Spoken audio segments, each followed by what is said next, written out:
지난 7월에 프랑스 파리에서는 33번째 하계 올림픽이 열렸습니다. 올림픽이 열린 기간은 7월 중순부터 말까지 한 보름 정도였고요. 패럴림픽까지 포함을 하면 한 달 정도 그런 올림픽이 열렸습니다. 그렇게 길지는 않은 시간이죠. 하지만 이 한 달간의 올림픽을 위해서 들인 시간과 에너지는 상상할 수가 없을 만큼 큽니다. 파리에서 올림픽을 열기로 결정한 때가 2017년이라고 하는데, 그때부터 7년 동안 프랑스는 이 올림픽을 잘 하기 위해서, 개최하기 위해서 많은 준비를 해왔습니다.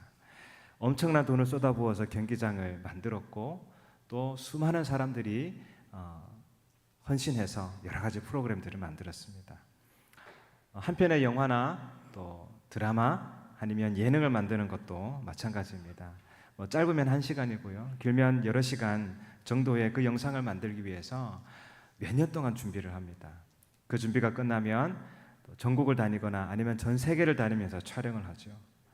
카메라도 한두 대 그냥 들고 다니는 것이 아니라 수십 대의 카메라로 수천 시간의 영상을 찍습니다. 그리고 난 다음에 또 몇 달 동안 편집하고 편집해서 마침내 1시간짜리 영상을 만들어냅니다. 올림픽이나 영화만 그렇게 준비하는 것은 아닙니다. 대부분의 사람들은 어떤 일을 하거나 또 무언가를 만들 때에, 어떤 작품을 만들 때에 오랜 시간 계획을 하고 정성을 들입니다. 그렇게 하는 이유는 그 일이 나에게 굉장히 중요한 일이기 때문에 그렇습니다. 그 일이 나에게 정말 가치 있는 일이기 때문에, 그 작품이 그 어떤 무엇과도 바꿀 수 없는 나의 가장 소중한 것이기 때문에 그것을 위해 나의 전부를 다 드리는 것이죠. 중요한 일일수록 심사숙고하고 심혈을 기울이고 신중하게 그 일을 합니다. 하나님의 창조도 마찬가지입니다. 지난주에 우리는 간략하게나마 하나님의 창조의 사역들을 살펴보았습니다. 하나님은 아무런 계획도 하지 않고 그냥 가만히 있다가 문득 생각이 나서 갑자기 대충 세상을 만들지 않으셨습니다. 혼돈과 공허뿐인 이 지구를 오랫동안 품고 계셨습니다. 품으시면서 뭐 하셨겠습니까? 준비하셨습니다. 그리고 적당한 때가 되었을 때에 질서와 틀을 만드셨고, 그 안에다가 가장 알맞은 것들로 하나씩 채우셨습니다. 다 만드신 다음에 그 작품을 바라보시며 하나님은 행복해 하셨습니다. 하나님의 모든 지혜와 능력을 쏟아부어 만든 가장 아름다운 작품이기 때문에 그렇습니다. 그런데 이 모든 피조물 중에서도 하나님께서 가장 정성 들여 만드신 그 무엇과도 비교할 수 없을 만큼 가장 아름다운 작품이 하나 있는데, 그 작품이 바로 여러분입니다.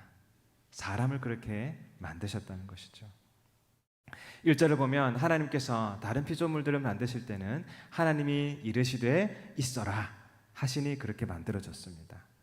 하지만 사람을 만드실 때는 성부, 성자, 성령 하나님께서 서로 의논하시고 계획하시고 특별한 방법으로 만드셨다는 것을 볼 수가 있는데, 26절을 보시면 하나님이 이르시되 우리의 형상을 따라 우리의 모양대로 우리가 사람을 만들고 그들로 바다의 물고기와 하늘의 새와 가축과 온 땅과 땅에 기는 모든 것을 다스리게 하자, 그렇게 하십니다. 우리의 형상을 따라 우리의 모양대로 우리가 사람을 만들자. 아주 신중하게 계획하고 준비하셨다는 것을 알 수 있습니다. 27절에는 그냥 사람을 만드셨다라고 기록되어 있지만 2장으로 넘어가 보면 그 사람을 만드실 때 어떤 과정을 거치셨는지 또 그것도 상세하게 기록해 놓고 있습니다. 2장 7절을 보면 여호와 하나님이 땅의 흙으로 사람을 지으시고 생기를 그 코에 불어넣으셨습니다. 그랬더니 사람이 생명이 되었다. 마치 토기장이가 흙을 빚어 정성껏 작품을 만드는 것처럼 하나님은 섬세한 손길로 사람을 빚으시고 그 코에 생기를 불어넣으셨습니다. 여자를 만드실 때는 조금 더 특별한 방법을 사용하시죠. 2장 21절 22절 여호와 하나님이 아담을 깊이 잠들게 하시니 잠들매 그가 그 갈빗대 하나를 취하고 살로 대신 채우시고 여호와 하나님이 아담에게서 취하신 그 갈빗대로 여자를 만드시고 그를 아담에게로 이끌어 오셨습니다. 아주 특별한 방법을 사용하셨습니다. 이렇게 사람을 다 만드신 다음에는 그 사람에게 해야 할 일을 알려주십니다. 생육하고 번성하여 땅에 충만하라, 땅을 정복하라, 모든 생물을 다스리라. 이런 스토리가 마치 한국의 단군 신화나 그리스도의 신화처럼 어떤 신비로움을 가미해 만든 상상의 이야기로 들려질 수 있지만 그렇지가 않죠. 물론 많은 사람들이 그렇게 생각합니다. 이것은 그냥 하나의 신화일 뿐이야, 만들어진 이야기일 뿐이야. 그러나 이 이야기야말로 인류의 기원에 대한 가장 정확한 정보라고 할 수가 있습니다. 이 세상과 생물은 그냥 하나의 티끌로 존재하다가 갑자기 어떤 우연한 화학작용, 물리적인 작용을 거쳐서 수십 년 동안, 수십억 년 동안 진화해서 마침내 지금의 모습을 갖추어진 것이 아니라 하나님은 처음부터 말씀의 능력으로 이 세상을 만드시고 생물과 저와 여러분을 만드셨다는 사실을 믿으시기를 바랍니다. 저는 오늘 이 말씀을 통해서 사람으로서의 우리의 가치가 무엇인지, 또 하나님의 형상으로서 우리가 무엇을 삶의 목표로 삼아야 할지, 또 하나님이 우리에게 주신 사명이 무엇인지 여러분과 함께 생각해 보았으면 좋겠습니다. 첫 번째로 나눌 것은 하나님의 형상으로서 우리의 가치입니다.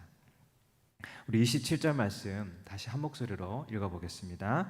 하나님이 자기 형상 곧 하나님의 형상대로 사람을 창조하시되 남자와 여자를 창조하시고. 우리가 하나님의 형상대로 창조되었다고 말씀합니다. 하나님의 형상, 영어로는 이미지입니다. 형상하면 보통 우리는 눈에 보이는 어떤 그 형태와 모양을 많이 생각을 합니다. 그래서 우리가 하나님의 형상대로 만들어졌다, 그러면 하나님도 눈, 코, 입, 손과 발을 가지신 분인가? 그렇게 생각할 수가 있습니다. 하지만 그렇지 않죠. 하나님은 영이십니다. 하나님은 형체가 없습니다. 영이시기 때문에 이 자리에도 함께 하시고요, 지구 반대편에서도 계시는 하나님이십니다.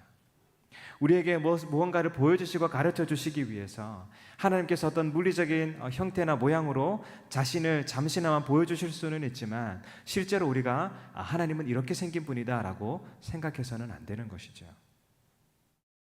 그렇다면 인간이 하나님의 모양으로 만들어졌다는 말이 무슨 뜻이겠습니까? 간단히 말하면 하나님에게 있는 중요한 그 성품, 하나님의 특징을 인간이 닮았다라는 거예요. 하나님께서 자신의 성품과 특징을 반영하여서 하나님에게 있는 어떤 모습들을 인간에게 반영을 해주셨다는 의미입니다. 예를 들어 우리가 서로 사랑할 수 있는 것은 하나님께서 사랑이라고 하는 성품을 우리 가운데 심어주셨기 때문이에요. 그래서 우리는 하나님을 사랑이시다라고 말하지 않습니까?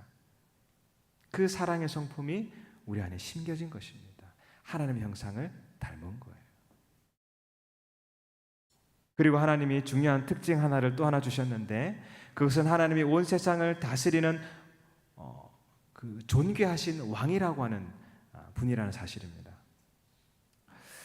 하나님은 인간을 만드실 때, 하나님의 형상대로 인간을 만드셨다라고 하셨을 때에도요, 하나님의 그런 존귀한 특성을 우리 가운데 심어주셨습니다. 그러므로 우리 또한 왕과 같은 존귀한 존재라고 말할 수가 있는 것이죠. 다윗은 그것을 생각할 때 너무너무 신기하고 놀라웠습니다. 그래서 시편 8편에서 이런 고백을 합니다. 주의 손가락으로 만드신 주의 하늘과 주께서 베풀어 두신 달과 별을 내가 보오니 사람이 무엇이기에 주께서 그를 생각하시며 인자가 무엇이기에 주께서 그를 돌보시나이까. 밤하늘에 빛나는 별을 바라보니까 저 광대한 우주를 바라보면 바라볼수록 자기는 어떤 존재로 느껴져요? 너무나도 작습니다. 아주 티끌 같은 존재밖에 보이지 않았습니다. 그런데 신기한 것은 그런 우리를 하나님께서 너무나도 사랑하고 아끼시고 돌보신다는 거예요. 하나님, 도대체 사람이 무엇이기에 이토록 우리를 생각하시고 살뜰히 보살펴 주시는지요?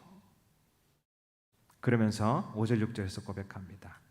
사람을 하나님보다 조금 못하게 하시고 영화와 존귀로 관을 씌우셨나이다. 주의 손으로 만드신 것을 다스리게 하시고 만물을 그의 발 아래 두셨나이다.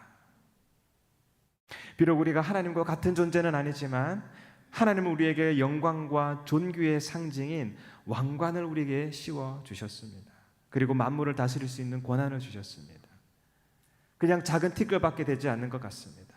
그러나 하나님은 그 우리를 왕과 같은 지위를 허락하여 주셔서 이 세상을 다스릴 수 있는 권한을 주셨다는 것이죠. 여러분, 이것이 우리가 하나님의 형상을 따라 지어졌다는 말이고, 이것이 우리가 가지고 있는 그 가치라고 할 수가 있습니다. 우리는 이 세상에 있는 그 어떤 생물과도 감히 비교할 수 없는 엄청난 가치를 지닌 존재입니다. 그런 우리를 하나님께서 동물 다루듯이, 그냥 물건 다루듯이 하시겠습니까? 절대 그렇지 않습니다. 하나님은 우리를 소중한 한 인격으로 대해 주십니다. 마치 동등한 자격을 가진 친구처럼 동역자로 대해 주신다는 것입니다. 그러므로 사람은 갓난아기든 어른이든 장애인이든 비장애인이든 서양인이든 동양인이든 영어를 잘하든 못하든 몸이 아프든 건강하든 성격이 좋든 나쁘든 지위가 높든 낮든 모두 하나님을 닮은 소중한 존재입니다. 심지어 우리가 죄의 유혹에 수시로 넘어진다 할지라도, 또 우리가 인격적으로 부족한 부분이 많다 할지라도, 사회적으로나 지적으로나 그렇게 뛰어난 사람은 아닐지라도 그것과 관계없이 하나님은 있는 모습 그대로 여러분 한 분 한 분을 아끼고 사랑하신다는 사실을 믿으시기를 바랍니다. 그리고 하나님은요, 말로만 사랑한다, 말로만 너희는 존귀하다라고 하시지 않았습니다. 그것을 자기 행동으로 직접 보여주시는 거예요. 죄 있는 우리를 살리기 위해 하나님이 직접 죽어주신 겁니다. 우리 대신 십자가에 달려 죽으심으로 우리가 얼마나 소중한 존재인지, 우리를 얼마나 사랑하시는지를 확증해 주셨습니다. 사도 바울은 로마서에서 이런 말을 했습니다. 로마서 5장 8절 함께 읽겠습니다. 우리가 아직 죄인 되었을 때에 그리스도께서 우리를 위하여 죽으심으로 하나님께서 우리에 대한 자기의 사랑을 확증하셨느니라. 아멘. 우리가 뭔가 의로워서일 때가 아니라, 무언가 어떤 잘난 모습을 가지고 있을 때가 아니라 죄인 되었을 때에,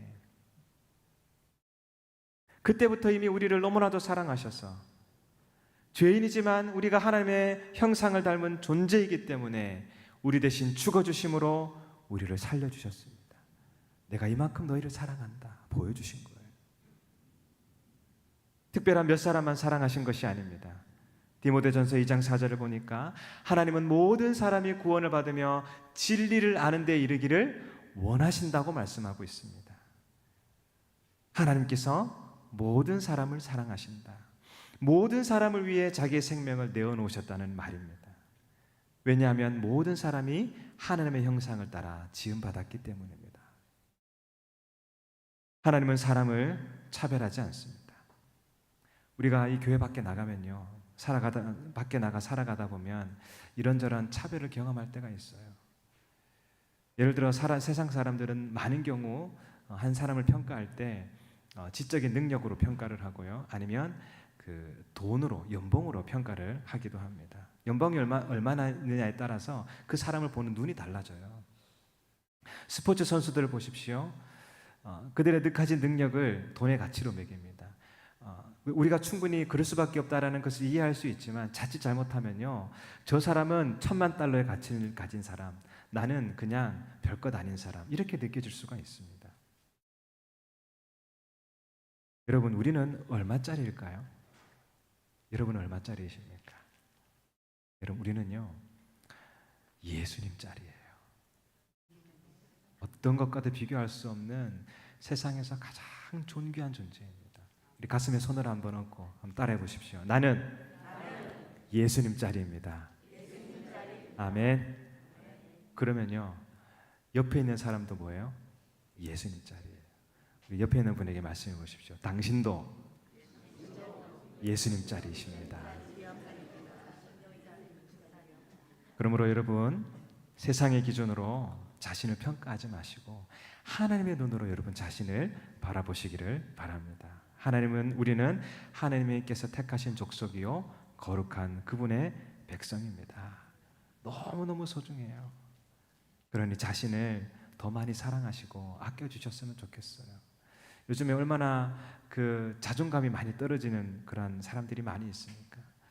난 이것밖에 되지 않아, 저것밖에 되지 않아 하면서 자기를 굉장히 낮추는 사람들이 있어요. 아니에요. 나는 소중하다. 나는 소중하다. 하나님이 나를 사랑하신다. 나를 위해 죽으실 만큼 하나님이 나를 아끼신다. 여러분, 그것을 계속 기억하셨으면 좋겠습니다. 그것을 한다면 우리 세상 속에 나아가서 사람들이 이런저런 모습으로 우리를 평가한다 할지라도 주눅들지 않을 수 있어요. 나는 예수님 짤이야. 나는 하나님의 형상을 닮았어. 나는 하나님의 자녀야. 당당할 수가 있고요.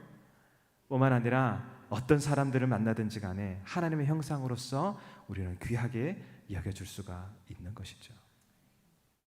두 번째로 생각해 볼 것은 하나님의 형상으로서의 우리의 삶의 목표입니다. 아까 말씀드린 것처럼 하나님은 영이시기 때문에 우리가 눈으로 볼 수는 없습니다.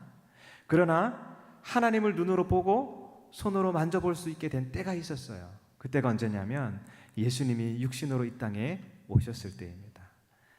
골로새서 1장 15절, 그는 예수 그리스도는 보이지 아니하는 하나님의 형상이다라고 말씀하고 있습니다. 예수님이 사람이 되어 이 땅에 오셨는데 그분이 곧 보이지 않는, 우리 눈에 볼 수 없는 하나님이라고, 하나님의 형상이라는 것입니다. 그런데 로마서를 보면 하나님은 사도 바울을 통해서 이런 말씀을 하셨습니다. 하나님이 미리 아신 자들을 또한 그 아들의 형상을 본받게 하기 위하여서 우리를 미리 정하셨다라는 거예요. 하나님이 창세 전부터 여러분 한 사람 한 사람을 계획하시고 구원하기를 결심하셨습니다. 그리고 때가 되었을 때 여러분을 자녀로 불러 모아주셨습니다. 왜 구원하셨습니까? 그 아들의 형상을 본받게 하기 위해서, 예수 그리스도를 닮게 하기 위해 우리를 부르셨다라는 거예요. 우리는 이미 존재 자체만으로 사랑받을 만한 가치가 있다고 조금 전에 말씀을 드렸습니다. 하나님의 형상이기 때문에. 그런데 여기서는 그 아들의 형상, 하나님의 형상을 또 본받으라고 말씀하고 있습니다. 왜냐하면 인간은 죄로 말미암아 하나님의 형상의 모습이 많이 깨어져 버렸기 때문입니다. 물론 형상으로서의 가치는 여전합니다. 새 돈이든 구겨진 돈이든 찢어진 돈이든 그 가치는 변하지 않는 것과 같습니다. 하지만 그 형상이 온전하지는 않아요. 그러면 어떻게 해야 되겠습니까? 회복을 해야 돼요. 깨어진 것을 다시 고쳐야 합니다. 예를 들어 저는 제 새 아이들을 사랑합니다. 아이들이 놀다가 다리가 다쳐도, 몸이 아파도 저는 사랑할 거고요. 심지어 혹여라도 아이가 나쁜 길로 나아간다면 저는 그래도 그 아이를 끝까지 사랑할 겁니다. 왜냐하면 어떤 모습이든지 간에 자녀라고 하는 그 가치는 변하지 않기 때문입니다. 하지만 그렇다고 아이가 그냥 다친 채로 놔두지도 않을 거고요. 나쁜 길로 가도록 계속 방치해 놓지도 않을 겁니다. 자녀다움을 회복할 수 있도록 고쳐줄 거고 돌아오게 할 거예요. 마찬가지입니다. 인간은 이미 그 자체로 하나님의 형상이지만, 그러나 그 형상이 죄로 말미암아 깨어졌기 때문에 우리는 온전한 하나님의 형상으로 다시금 회복되어져야 합니다.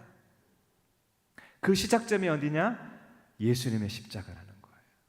예수 그리스도의 그 십자가의 은혜로 말미암아 우리는 이미 그 형상이 회복의 길로 돌아섰고요. 그러나 완전하지는 않아요. 예수님을 계속 닮아가야 합니다. 하나님을 닮은 우리는 하나님을 닮아가야 합니다. 여러분, 진정한 아름다움은 예수님을 만나고 그분을 닮아가는 데 있다는 것을 기억하시기 바랍니다. 그렇기 때문에 내가 예수님 믿고 구원받았으니까, 나는 죽어도 천국 가니까 괜찮아, 그냥 내가 편한 대로 살아야지, 거기에만 만족하지 마십시오.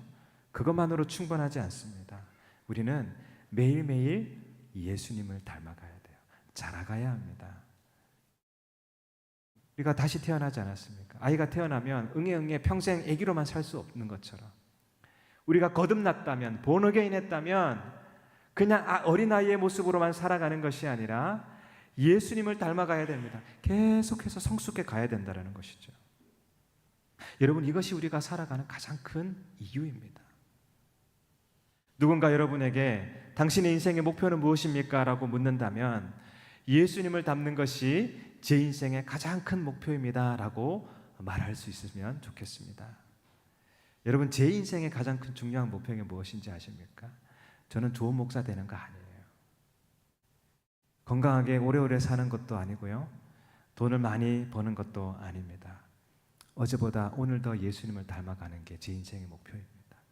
오늘보다 내일 더 내가 예수님을 닮아갈 수 있다면 참 좋겠습니다. 저는 좋은 목사에게 앞서서 먼저 좋은 성도가 되고 싶습니다. 매일 이제 기도할 때 기도 제목 여러 가지가 있지 않습니까? 제가 제일 많이 기도하는 게 그거예요. 하나님, 이거 이루어 주세요. 저거 이루어 주세요. 물론 그런 기도도 합니다. 그러나 항상 앞에는 뭐가 있냐? 하나님, 뭐 다른 것보다 제가 좋은 성도 되게 해주세요. 좋은 크리스찬으로 서게 해주세요. 예수님 닮게 해주세요. 그 기도를 가장 많이 합니다. 아무리 목회를 잘하고 사람들에게 인정받고 큰 교회를 인군다 한들 제가 성도답지 않다면, 제가 예수님을 닮아 있지 않다면 그게 무슨 소용이겠습니까?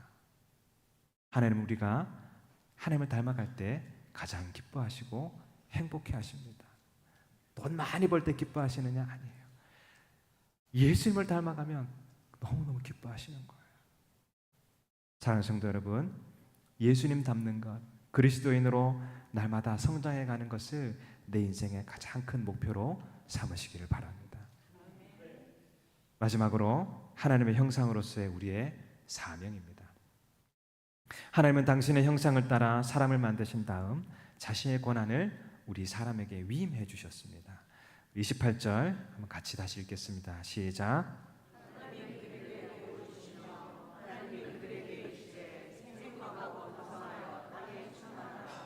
땅을 정복하라. 바다의 물고기와 하늘의 새와 땅에 움직이는 모든 생물을 다스리라 하시니라. 아멘. 좀 길지만 세 가지를 명령하시죠. 첫 번째는 땅에 충만하라는 명령입니다. 생육하고 번성해서 하나님을 경외하는 사람들로 가득 채우라 말씀하십니다. 두 번째로 정복하라. 때리고 부셔서 차지하라는 말이 아니라 그 땅을 잘 가꾸어라, 일구어내라 라는 말씀입니다. 세 번째로 모든 생물을 다스리라고 하십니다. 하나님께서는 이 세상에 있는 생물들을 다 우리에게 주셨어요. 그래서 이렇게 야채도 먹고요, 고기도 먹습니다. 그러나 이 모든 자연은 인간을 위해 주신 것이니 마음대로 함부로 써도 된다, 훼손시켜도 된다라는 말이 아니라 그것도 잘 가꾸라는 거예요. 마치 우리 뒤뜰에 정원을 갖고 계시는 분들이 있으실 텐데 그 정원을 아름답게 가꾸듯이 이 세상을 돌보라는 말씀입니다. 그런데 이 세 가지는 명령이기 이전에 축복이에요. 28절 앞부분 보십시오. 하나님이 그들에게 무엇을 주십니까? 복을 주셨어요.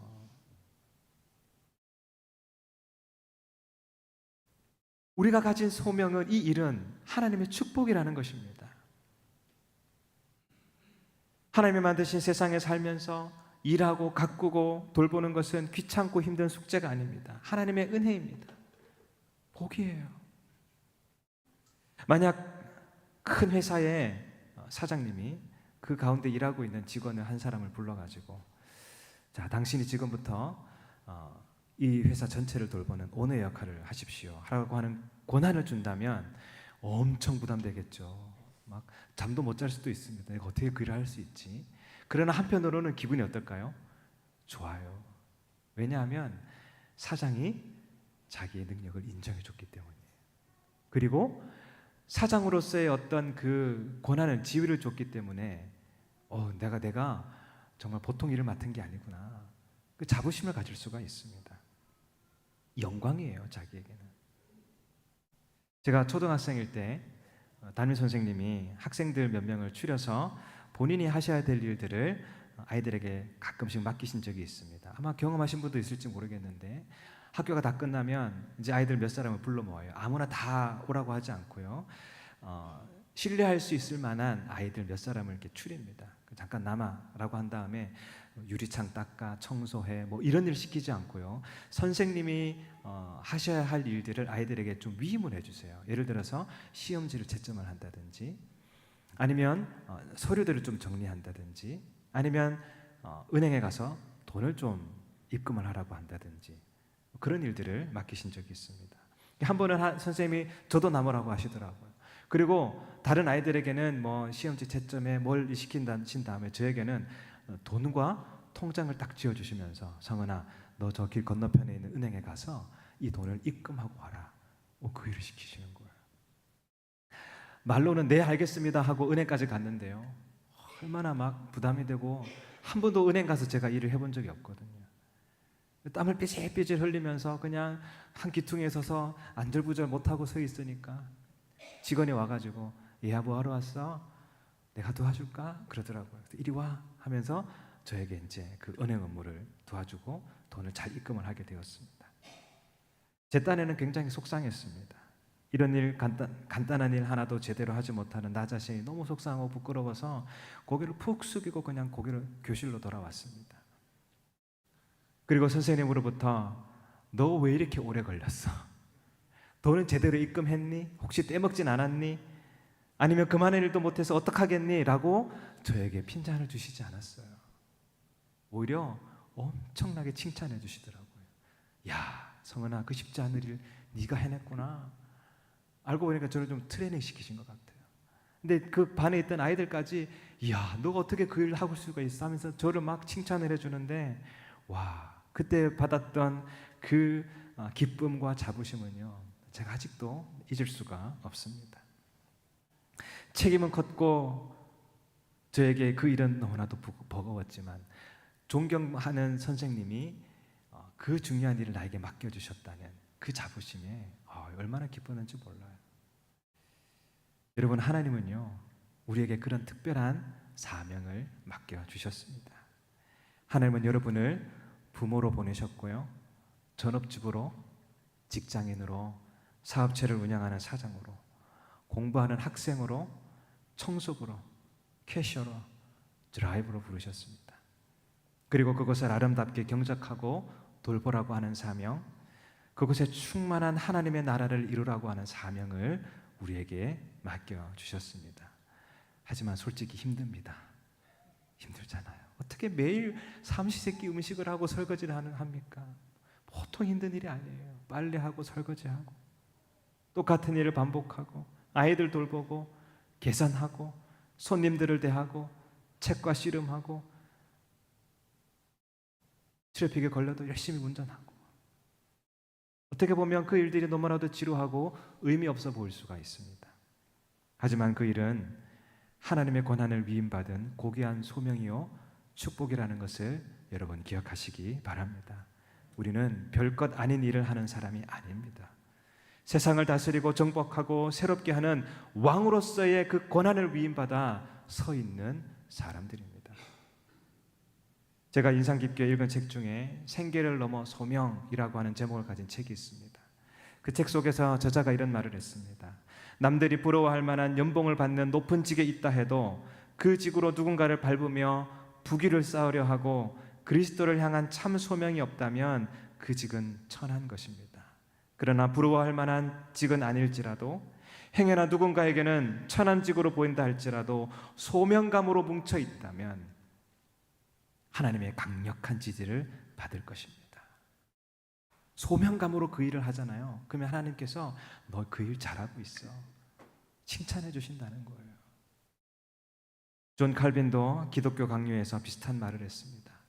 주어진 소명을 따라 나아가면 아무리 천하고 추한 일을 한다 할지라도 그 일이야말로 하나님이 보시기에 찬란하고 고귀한 것임을 깨닫게 될 것입니다.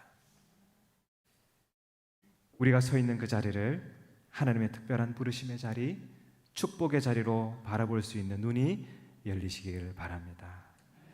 여러분의 수고와 헌신은 결코 헛되지 않을 것입니다. 하나님께서 그것을 바라보시고 여러분을 통해 하나님의 뜻을 이루어 가실 거예요. 그러니 한 주간도 살아가실 때에 많이 수고하고 땀을 흘려야 되겠지만 그 자리를 감사함으로 지켜내시기를 바랍니다. 말씀을 맺겠습니다. 제가 세 가지를 말씀드렸습니다. 첫 번째, 하나님의 형상으로서 우리의 가치입니다. 우리는 어떤 존재입니까? 예수님 짤입니다. 주님은 우리를 그렇게 아끼고 사랑하십니다. 목숨을 바꿔줄 만큼 우리를 사랑하십니다. 그러니 세상의 평가에 주눅들지 마시고 예수님 자리답게 당당하게 살아가시기를 바랍니다. 두 번째, 하나님의 형상으로서의 우리의 목표입니다. 우리의 목표는 예수님을 닮아가는 것입니다. 이런저런 우리의 삶의 목표들이 다 있을 것입니다.